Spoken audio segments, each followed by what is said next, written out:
I want to welcome so many people who've traveled thousands and thousands of miles for this very important reception. We do this every 6 years, and it's probably one of the coolest parties on Capitol Hill. So thank you very much for being here. I want to begin by thanking the Alaska Eskimo Whaling Commission representatives, all the folks from Alaska who came. You're going to hear from a number of them. And here's the big goal today. We want all of you, and we have so many great representatives from about 25 different embassies here today. So I want to thank, how about a round of applause for our representatives? We want to thank all of you for coming. We did this before the IWC meeting in Brazil 6 years ago. We had this reception, and the big point of this is to enable our Alaska Eskimo Whaling Commission leaders, our whaling captains, to tell their story. Because it's a really, really important story. It's an incredible story. And it is one of the things that we think makes America such a great country, because we have so many cultures who are respected, and we want to make sure the practices of these cultures, like the Alaska whaling captains and our Inupiat leaders, can continue to do what they've been doing for thousands of years. And that is hunt bowhead whales in a sustainable manner. So we have many of our leaders here, and this is so important. My wife Julie is also here, and Julie and I were just recently, yay, all right, good. Was that Crawford who started that round of applause? Good job, Crawford.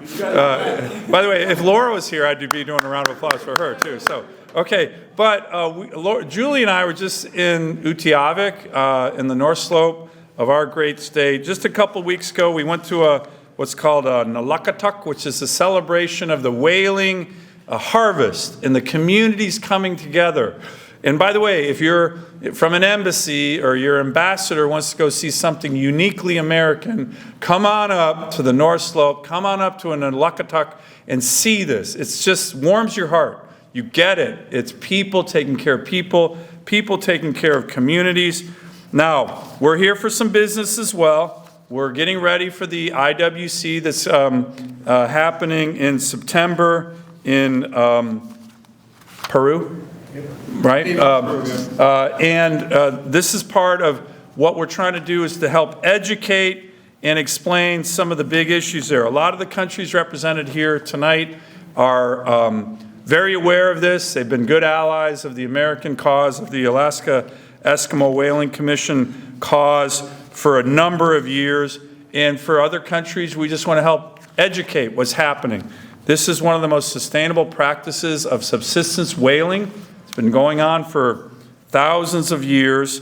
And again, the goal of tonight, have a drink, have some food, and meet a whaling captain, meet one of our leaders, meet someone from another embassy. This is everybody to mix and understand our issues. I do want to have, we're going to have a couple other folks say a few words, talk a little bit about some of the issues, and with that, I want to invite my senior Senate colleague, Senator Murkowski, up here to say a few words as well. Senator Murkowski. Senator Sullivan, thank you. Thank you for bringing everybody together. It's a quite distinguished group, and again, to recognize that we have over 20 different embassies that have been invited and encouraged to be part of this. It is an education. It is an opportunity to share the cultures of the far north, to share the practices that have been sustainably in play for decades, generations, and beyond. And as I look to these pictures, and I was listening attentively to my colleagues' words, believe me on that, but I was looking also at the pictures. And I'm seeing different boats. You have snow machines that are moving people back and forth once the whale has been brought to the shore. You've got the maktak that is being loaded onto sleds and carried into the town. I've been part of that, riding behind Arnold Brower there as my whaling captain, who was making sure that we went faster than the polar bear that were watching us. And we were faster than the polar bear that were watching us. But I look at that and I see, yes, there have been changes. There have been changes in perhaps some of the techniques that are now being used.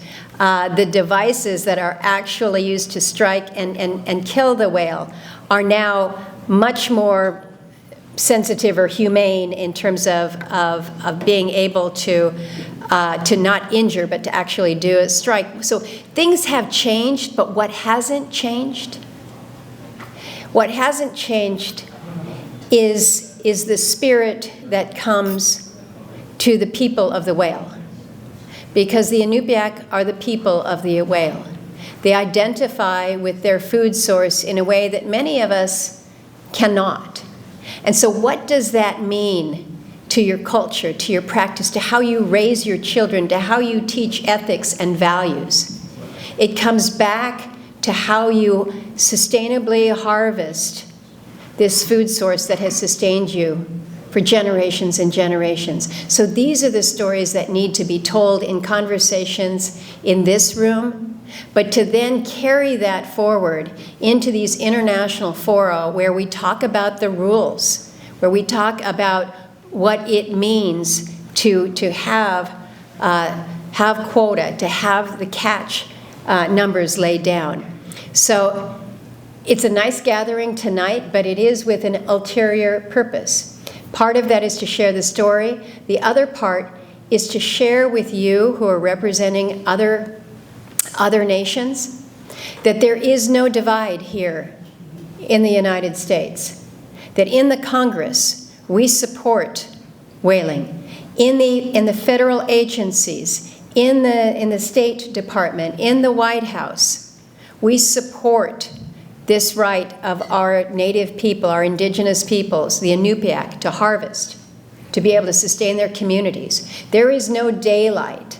So, Senator Sullivan, thank you for bringing this group together and making sure that it's not just us and our whaling captains telling the story, but again, from the agency perspective, to reinforce and restate that we are all committed to this. So looking forward to the discussions this evening.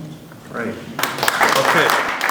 Thank you, Senator Sullivan, for hosting us today, and Senator Murkowski for your partnership continued. I think we are really thankful at the State Department for the partnership that we have across our federal agencies, including with NOAA and other counterparts, as well as our congressional colleagues on this issue and many other issues in the portfolio that I have, at least for ocean, fisheries, and polar affairs.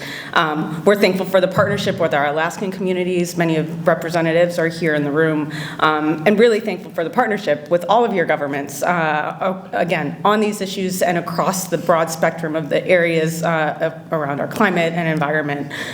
We're here today in part to focus on the IWC, and that's an area where we have continued partnership over the years. We've joined together to commit in 2018, specifically to automatically extend the catch limits. And over the years, through that process, the criteria that we set in 2018 has been met, and that we established that the criteria has been met. And so we have an upcoming meeting in September where it's really our first opportunity to really meet that commitment. And we just wanted to convey a message from the State Department that we really hope that you will join us in supporting this process and the agenda at the meetings in Peru. It really is one of our primary objectives, and we hope that it will be successful. So I just wanted to say that and keep it short. But we look forward to working with you to advance the progress in supporting all of these issues in the IWC and beyond. And I will turn it over now to Janet Coyne from NOAA. Thank you. Thank you, Deputy Assistant Secretary Mesfin, and thank you, Senator Sullivan and Senator Murkowski, and thank you to the Chair and the Vice Chair of the Alaska Eskimo Whaling Commission and the Mayor of the North Slope Borough. It is my pleasure to be here as the head of the National Marine Fisheries Service and simply reiterate that this is a top priority for the Biden-Harris administration, that honoring our commitment to the Alaska Natives who depend on whaling for their culture, for their subsistence, to the Makah tribe in the state of Washington. That is something that is very, very important to us, but even more so, I encourage you to talk to folks in the room tonight about what it means to them and to their heritage. I want to recognize Ryan Wolf, who was our U.S. Commissioner.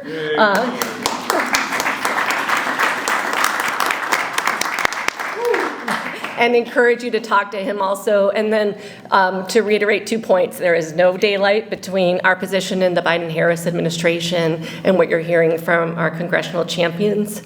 And then also that this is really an automatic, except we need your support, renewal of a commitment that was made in 2018. And I think the criteria are met. And I hope that we can do this for the people who depend on it because it's the right thing to do. Thank you. Great, thank you. The very important guests, all of whom have flown over 4,000 miles to be here. The first is Mayor Josiah Puckatuck, who is the mayor of the North Slope Borough. That's a borough for the folks here that's bigger than Wyoming, right? We kind of brag about the size of these issues. And as I mentioned, my wife Julie and I were just up in the North Slope Borough with the mayor, and Senator Murkowski was talking about being in a truck, kind of driving away from the polar bears. I was in a four-wheeler going like 100 miles an hour, driven by this mayor, driving towards the polar bears. So it was kind of an interesting afternoon, but we got out of it relatively unscathed. So, Mr. Mayor, come on up, and thanks for your great service. Okay. Thank you to our congressional delegation, first and foremost, for the long work you've done. As Senator Sullivan mentioned, I've got the opportunity recently to serve my people in the capacity of the North Slope Borough Mayor. I am 10 months in, and it's been a lofty 10 months, to say the least. The North Slope Borough does many things in response to serving our community. One of the most proud things that we're happy to participate in is the sustaining the Aboriginal subsistence whale hunt, which is the topic of our discussion here tonight. Here on the slideshow, you'll see various pictures of hunts taking place throughout my borough and our region, many of which include some of the people that you have here in the room, along with elders who have passed on. And I think that's an important note to make as far as the fact that we live one of the most unique cultures that I've seen in my traveling of the nation and the world, right there at home. I spent some time going to Germany, Switzerland, all the different lower 48 states in search of exciting and unique things, only to realize later on that it was right there at home with my family and the generational opportunity that we have. And so if you were to leave with anything today, it would be that when we talk about the whaling aspect of our community and our society as a people, it's been something that's been integral and central to our indigenous way of life for as long as we can tell stories and as long as we can record. And it's something that we use that term, time immemorial practice of our subsistence whale hunt. And what you should take away is that when we talk about it, we're talking about a culture. And when you travel the world, you'll hear about different cultures in the past tense. But what's unique about this is that we eat, sleep, and breathe it every single day.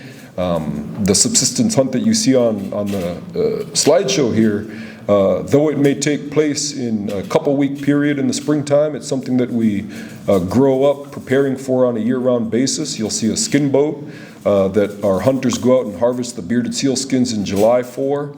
It's sewn together with thread that's made from caribou tendon that we go out in August and September to hunt. We do the preparations in the fall time and in the winter time to actually make the skin boat, and all the while we're working on our weaponry and our gear. And it's something that, as Senator Murkowski said, you grow up doing from an early childhood. It's part of our development of being a young man or a young woman. You learn the role that you have to play as part of the whaling crew. And it's given us the opportunity to have success in the Western world.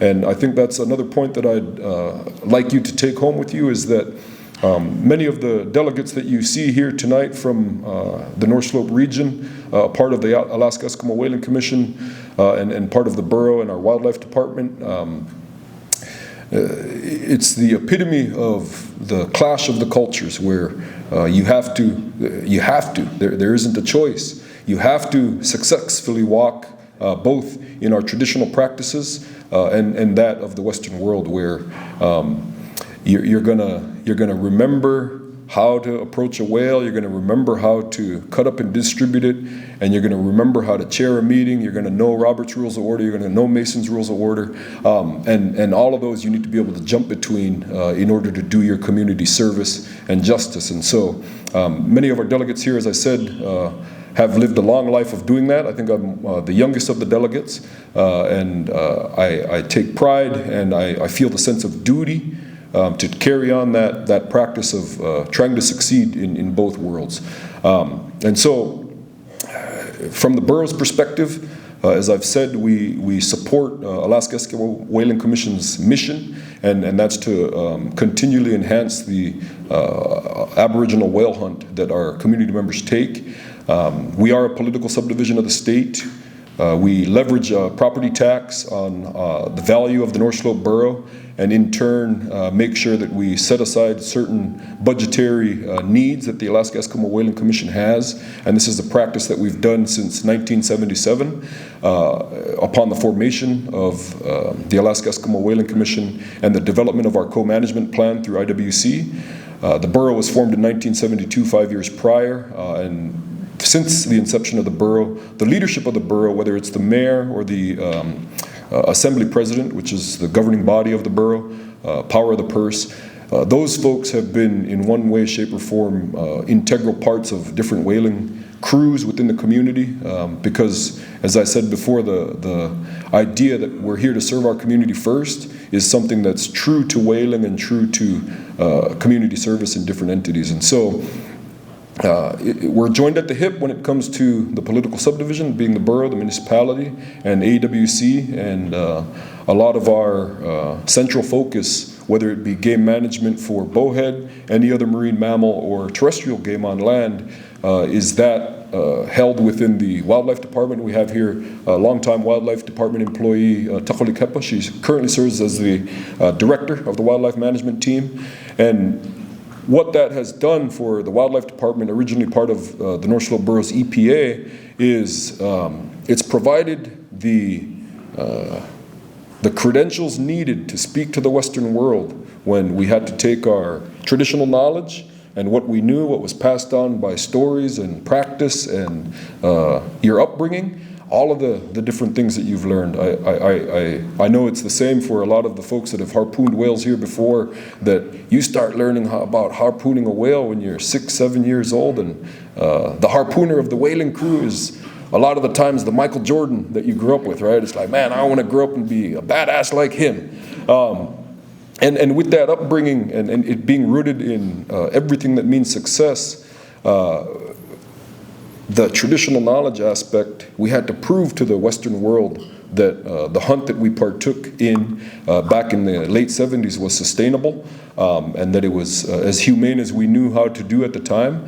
And we've taken extreme measures since then to increase the sustainability and the humaneness of the take. And so through our Department of Wildlife Management, we've translated that traditional knowledge by employing a team of scientists that we pay for, and we're proud to pay for, but to prove to the International Whaling Commission and their scientific committee and all of these other political lenses that we are dealt with by, to prove to them that us Iñupiaq, what we're doing at home and what we've been raised to do since time immemorial is sustainable, and show that it's needed and it's critical to our way of life and our food security. So as you linger around throughout the evening, I'd ask you to get to know Takolik talk about some of the mission that we share at the Department of Wildlife Management, along with Arnold Brower Jr., who's now serving as my advisor. He was too much of a wealth of knowledge to just let simply retire, so I had to yank him out of retirement. He formerly served as the executive director for AWC, and because of the critical year that we faced this year in really ratifying the work that was done back in 2018, this is the first time that it's going to go through that ratification process of, yep, this is the model in which we want to approach Aboriginal whaling through IWC. It was important to make sure and bring the continuity with Arnold Brower Jr. here. We have other staff members from the borough and mostly AWC membership, and so I'm honored and privileged, and I've done many things. I've been served in the legislature for the state of Alaska. I got to hold the speaker's gavel and preside over the body and all of these different things. But one of my favorite things to do, because of the culture and all that I was taught growing up for our subsistence way of life, my favorite thing to do is introduce my father, who happens to serve as the president of the assembly. So no matter what you young folks think, no matter where you go, your parents are probably going to be watching, and he happens to be watching in the governing body of my day job. He also serves as the vice chairman of the Alaska Eskimo Whaling Commission, and he's a longtime whaling captain. I serve as his co-captain along with my brothers, and it's my thought that my sons and his cousins are going to serve as co-captains to the crew, much like I have grown up doing. And so, without further ado, Dad. Thank you, son. Mr. Mayor. Good enough for everyone being here. And my name is Crawford Putfidak. I serve as vice chair. As my son introduced me.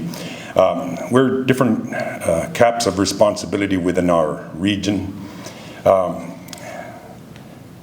son was able to talk a little bit about the history, but I want to take you a little bit further back. And before I start, I want to thank Senator Sullivan. Thank you for your efforts to put this event together and the work that you've done over the years, along with Senator Murkowski. Thank you. We know we're in good hands with you folks in your positions, and it's always a pleasure to work with you. We know we've had challenges, but that's one of the traits of the Inupiaq people. We never give up, no matter what challenges are before us. And the bowhead whale, as you see the photos in here, really tells the story of the Inupiaq people.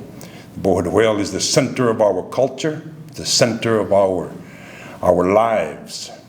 And within my other hats that I wear, I serve as chairman of the board of Arctic Slope Regional Corporation. And I'd like to tell the story as far as how our land claims is tied to our culture and the bowhead whale. So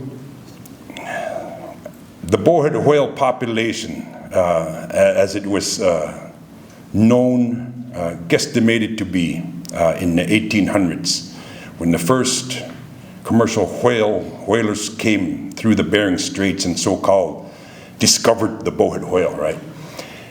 The bowhead whale that we've been hunting for thousands of years. So from 1848 to about 1910, there was about 20,000 bowhead whales harvested out of the estimated 30,000 bowhead whales.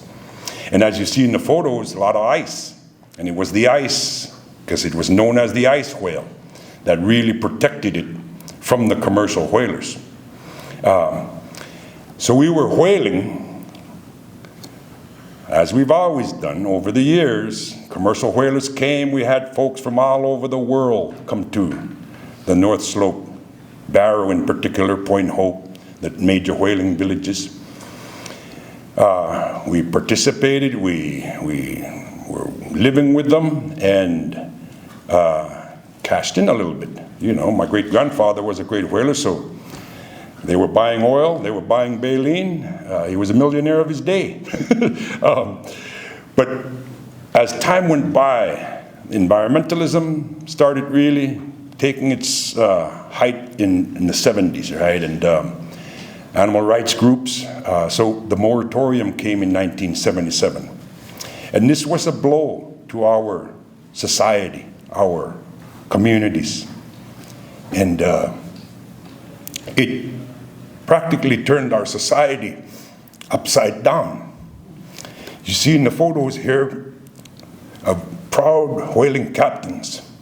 My dad was a whaling captain. Worked his fingers to the bone to provide for his family, for his community. And when that right was stripped away, oh my, that changed our lives.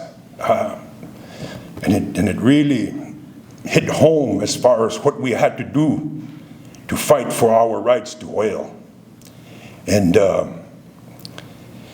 through that process, through that time, it's been a learning process over time, how to deal with the federal government, how to negotiate and how to navigate through the different processes, the federal bureaucracy, right? So we've had a lot of wise, smart, early leaders, such as Eben Hobson Sr., Edward Hobson Sr., Joel Pexon, and just more recently, Jake Adams, who was our first AWC commissioner, Oliver Levitt, who spent most of his adult life here in DC, lobbying and working for our rights, whether it was for local government control, self-determination, land claims, that whole land claims based on, we made a claim of the land around our Arctic slope based on three things: land use and occupancy, trade and commerce, family and kinship. We had to prove that. The United States recognized that claim as a legitimate claim. And when oil was discovered in our backyard, that settlement happened a little quicker than most anticipated. I mention that because the bowhead whale was a very important part of our economy. And when we talk trade and commerce, when we had to claim that we had a very complex trading system before Western contact, that was recognized by the United States.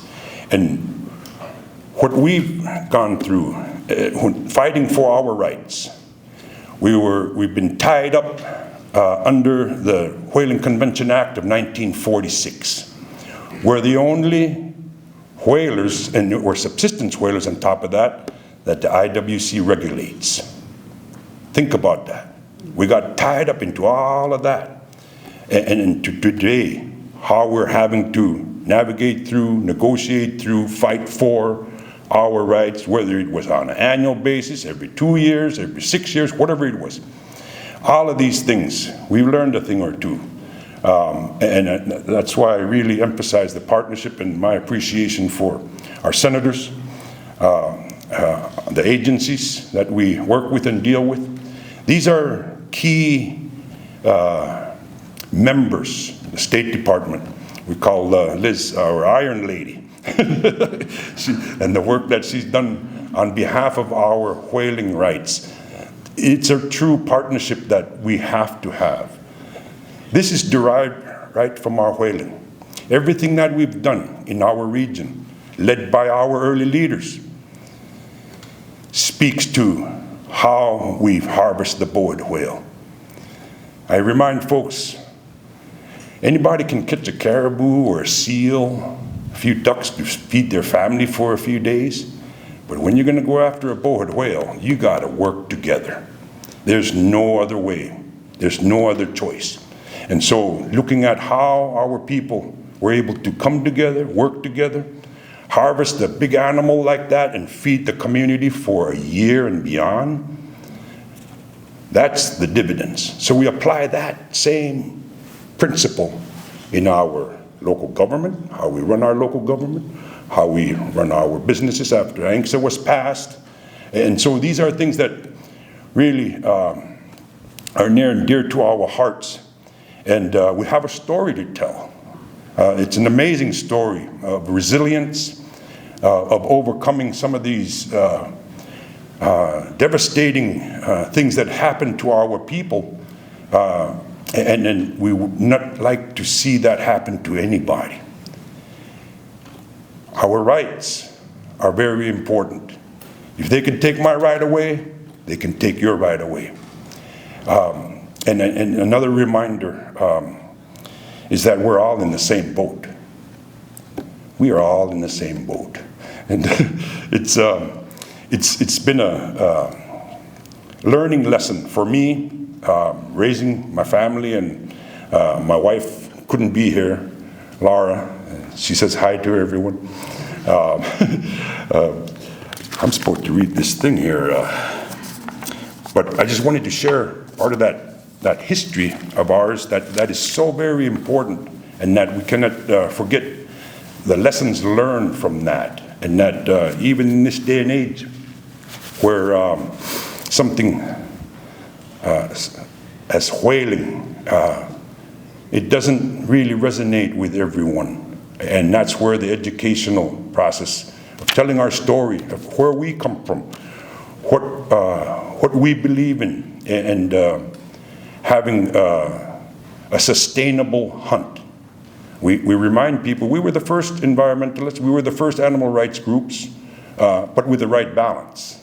And so that's always been something that our elders taught us, never to take more than what you need, always sharing. These are very important things that we grew up with.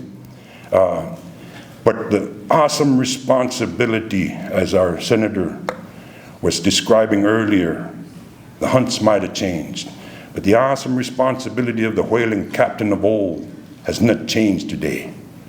We still are responsible, not only to provide for our family, but our community, our region, our state, our nation. And this is part of that drive within us, within me, that really what we had gone through growing up, and Jake Adams being very instrumental in forming the Alaska Eskimo Whaling Commission. He was our first chairman and commissioner, had to file suit against the United States and was threatened to be arrested, and they had to put everything on the line. And that's how important this is to us. And that's something that we would like to at least have you folks take away from this. And I don't want to talk too long. I got several pages I'm supposed to read through, but I want to introduce my fellow commissioner from Point Hope, Mr. Herbert Kinnerbelt III, and his wife is here with him also, so let's give him a warm welcome. Good evening, everybody. My name is Herbert Kinnerbelt III. I'm from Point Hope, Alaska, which is the oldest continuously inhabited community in all of North America. Point Hope has a long, rich history and culture with whaling. Our past people, they relied on the whale for survival. And today, we still rely on this whale in 2024. It's still important to us. We respect that whale. And as a whaling captain, I was taught, we hunt for the people. We do not hunt for ourselves. We hunt for our people, hunt for our community.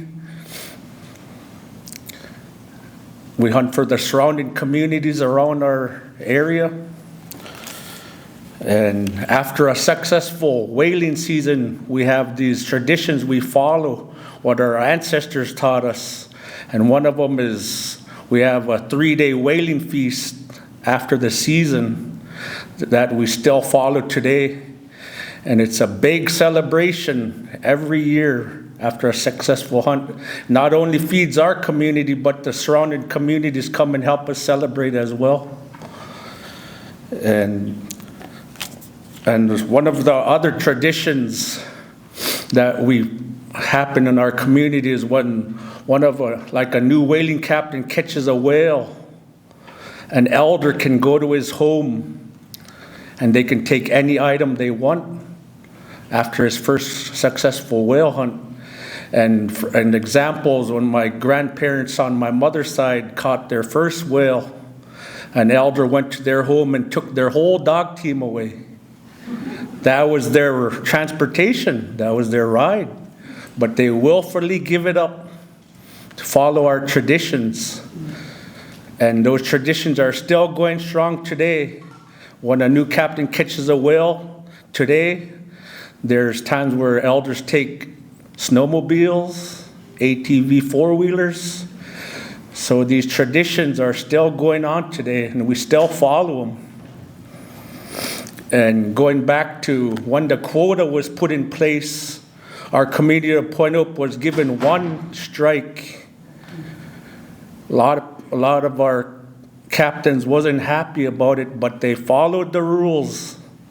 They obeyed the rules. They went along with this one strike, and there's stories of our people, our hunters, approaching a whale, and they didn't even want to throw at risk of losing. They wanted that perfect shot. And today we still follow the quota. We still obey the laws. We still follow the rules, what's given to us as whalers. And my great-grandfather, Herbert Kinnevak Sr., he started our family's whaling crew. And I'm the fourth generation captain from our family, and I have a 17-year-old son. Hopefully he's in training and he'll be next in line to take over our family's whaling crew. But in 1949, my great-grandfather started keeping a record book of Point Hope.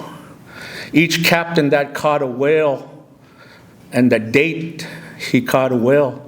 And our family's still filling this book out 75 years later of our Point Hope's whaling history. And hopefully, my son can keep it going. Hopefully we still can get a quota into the future to continue our whaling. And I just want to thank you guys for giving your time and listening to our story. Thank you to Senator Sullivan and Murkowski and your guys' support. Ryan Wolf and your team, thank you for your guys' support in fighting for our rights to whale. And I'll call up our chairman, Mr. John Hobson from Wainwright. My name is John Hobson Jr. I'm from Wainwright. I was born in Barre and raised in Wainwright. Whaling captain and responsible for feeding my family and my community. I'm also the commissioner for our Whaling Association, and I serve as its chairman to AWC. I want to echo Crawford's thanks, the mayor's thanks, and Herbert's thanks as well to the great members of our Alaska Congressional Delegation, Murkowski and Sullivan. I also want to thank the representatives of our U.S. delegation, Ryan, your team, to the IWC who are here with us tonight. They have been great partners in our work to preserve the rights of our people, to continue our subsistence harvest of the Boyd whale. And finally, I want to thank everyone who's here tonight, taking the time away from your busy schedule to learn about the importance of our way of life, our culture, our tradition.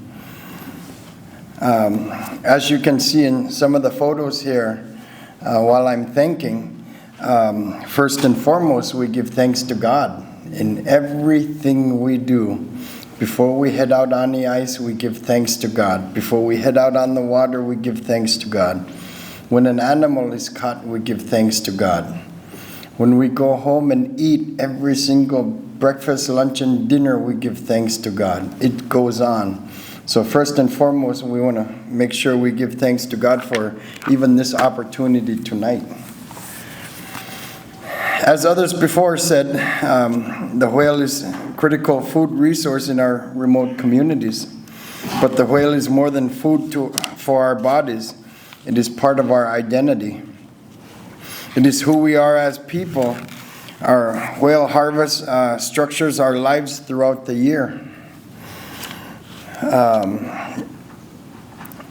It is all year we share our harvest with our people and the villages around us. There is a study that'll show from my community in Wainwright, we touched 200 plus communities in Alaska in sharing this food to making sure everyone gets to eat. It's with friends and family. As we share the whale throughout the year, we're also preparing for the next harvest.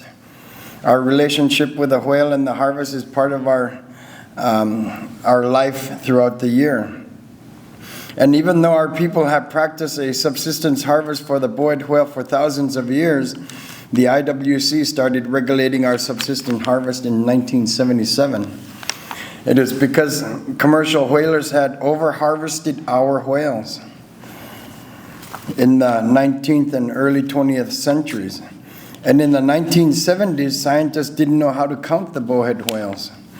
Our elders taught them, and that's how the IWC knows and understands there are about 20,000 whales as we speak today. By the way, these are the bowhead whales that roam our waters year-round. The IWC was created in 1946 by commercial whaling countries, including the United States, and its purpose was to manage commercial whale stocks. Sometimes it seems that as the IWC looks to manage our subsistence harvest, it is confusing with us. It is confusing us with the old commercial whalers and putting old commercial whaling framework on our subsistence way of life. But our subsistence harvest is very different from the commercial activities. It is food we feed our bodies, it is food we feed our community, and is food we feed with our hearts and our culture and our spirits. We manage our subsistence harvest long before Alaska was part of the United States, and before the United States was part of IWC. We didn't do this because someone told us to, but because we are tied with the land and the sea and the animals that give themselves to us for generations to come. We have seen a lot of changes over the generations: fur trading and commercial whaling, and now even oil development, and people from other countries regulating our food. Can you imagine that if we were to regulate your food in your countries? That's exactly what is happening today. These countries are regulating our food. But during all this change and outside influence, our subsistence way of life is constant and it continues.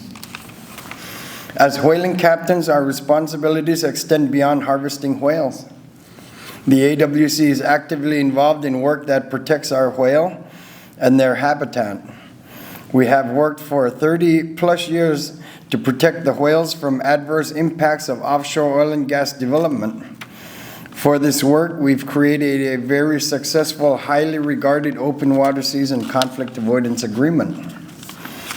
We are now working with the U.S. Coast Guard to protect bowhead whales from ship strikes and pollution as international commercial ship traffic comes into our waters. And the North Slope Boreals bowhead whale population study and health research program is recognized internationally as state-of-the-art, thanks to their hard work.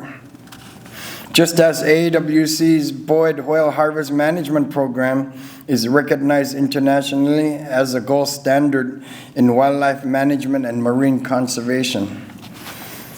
As Crawford stated earlier, stewardship is a Western term, or he should have said that.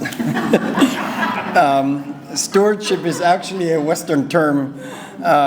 It is something our ancestors have been committed for thousands of years and that we are committed into the future.